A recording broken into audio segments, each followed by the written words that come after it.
I think Australians are starting to wake up because now, before it was tick a box on climate, do you care? Yes, I do, but there were no ramifications.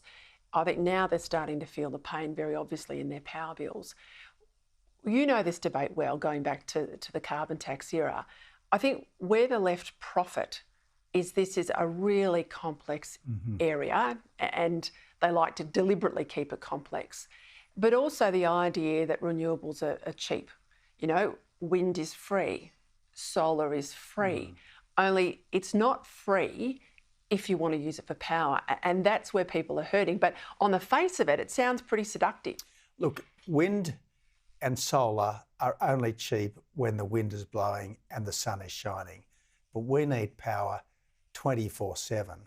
So the more wind and solar you've got, the more you damage the economics of reliable baseload power.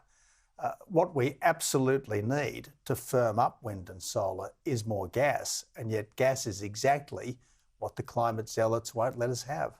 Talk to me about the nuclear policy from Peter Dutton, because, it's the right call. A lot of the OECD countries like Australia have nuclear in the mix.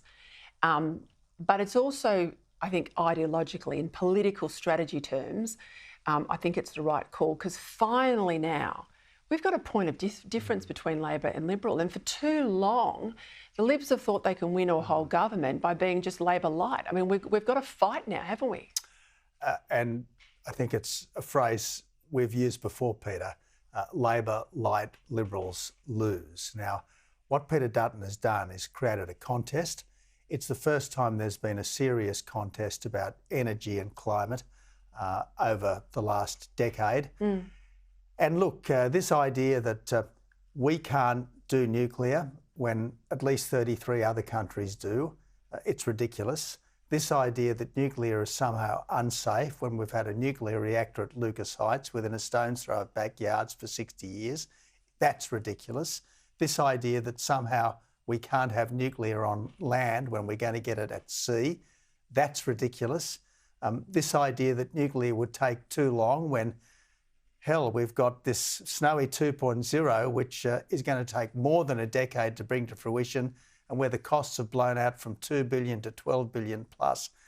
Again, all of the arguments used against nuclear don't stand up. In the end, it just becomes green prejudice that is stopping us from going down this path. It is the only way of getting to net zero and keeping the lights on, because it's the only proven form of zero emissions baseload power for a country like Australia. I want to ask you about Ukraine, because I know you've been there recently. I've been on leave, of course. We were with a whole bunch of others over on the Western Front. You then went down to not Kyiv, where you've been before, the capital city, which is relatively safe, but you went into the battle zone in Ukraine. About the time that we heard comments from Nigel Farage in England saying that, basically Ukraine's got to roll over and negotiate with Putin. Give me your reflections from your couple of days on the ground.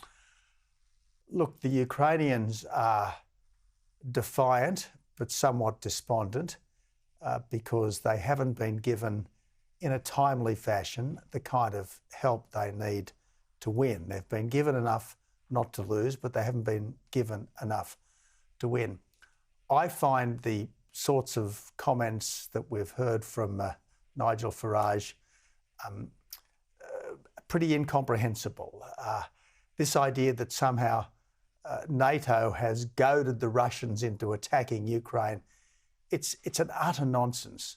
NATO expanded because all of the vulnerable countries of Eastern Europe, the Polands, the Hungaries, the Baltic states, and more recently Sweden and Finland, justifiably fear a Russia which has not been purged of militarism and imperialism. So that's the first point I make. The second point I want to make is that Australia has been, frankly, embarrassingly dithering in, first of all, its relatively puny assistance to Ukraine.